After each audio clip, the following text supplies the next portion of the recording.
আজকে আমাকে দেখে, ভাইরাল কাউকে দেখে তুমি যদি ইমানের বিষয়টাকে মজবুত করতে চাও, পারবে না। আকাবেরদের ইতিহাস পড়ো। 70 বছরে বাংলাদেশে, এই বাংলাদেশের মাটিতে কম বীর জন্ম নেয় নাই।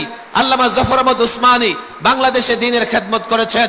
আল্লামা শামসুল হক ফরিদপুরি, মুফতি দ্বীন মোহাম্মদ খান, মোহাম্মদুল্লাহ হাফিজ হুজুর, আব্দুল ওয়াহাব পীরজে হুজুর, সর্বশেষ শাইখুল হাদিস আল্লামা আজিজুল হক, আল্লামা মুফতি আমিনী, শাইখুল ইসলাম আল্লামা আহমদ শফি, আল্লামা জুনায়েদ বাবুনগরী, তাদের দিকে দেখো।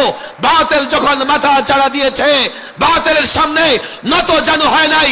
আল্লাহর কসম, প্রতিজ্ঞা করতে হবে কোনদিন বাতিলের সামনে মাথা নত করা যাবে না। সম্মানিত দর্শক শ্রোতা, আমাদের যুব সমাজের আইডল মুফতি শাখওয়াত হুসাইন রাজি হাফিজাহুল্লাহর কাছ থেকে অসাধারণ যৌক্তিক একটি কথা শুনেছি। সেটি হচ্ছে, আমরা অনেকে মনে করি বাংলাদেশে যারা ওয়াইজ আছেন, যারা আন্তর্জাতিক মুফাসসির কোরআন আছেন, আমরা তাদেরকে ফলো করি, ভাবি আমরা হয়তো সার্থক, আমরা ওনাকে ফলো করলে হয়তো ইমানের স্বাদ, ইমানের তজল্লি হয়তো আমরা পেয়ে যাব বা বেড়ে যাবে। এটা আসলে নয়। মুফতি শাখওয়াত হুসাইন রাজি হাফিজাহুল্লাহ বলেছেন, আমরা অবশ্যই ফলো করতে হবে আমাদের আকাবিরদের।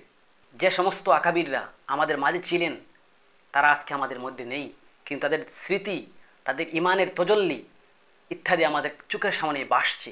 এজন্য আমরা তাদেরকে ফলো করব, তাদের চলাফেরা মোতাবেক আমাদের জীবনকে রাঙ্গাবো। ইনশাল্লাহ আমরা দুনিয়াতে সার্থক হব, আখিরাতেও সার্থক হব। মহান রব্বুল আলামিন যেন আমিষ আমাদের সবাইকে আমল করার তৌফিক দান করেন। আমিন।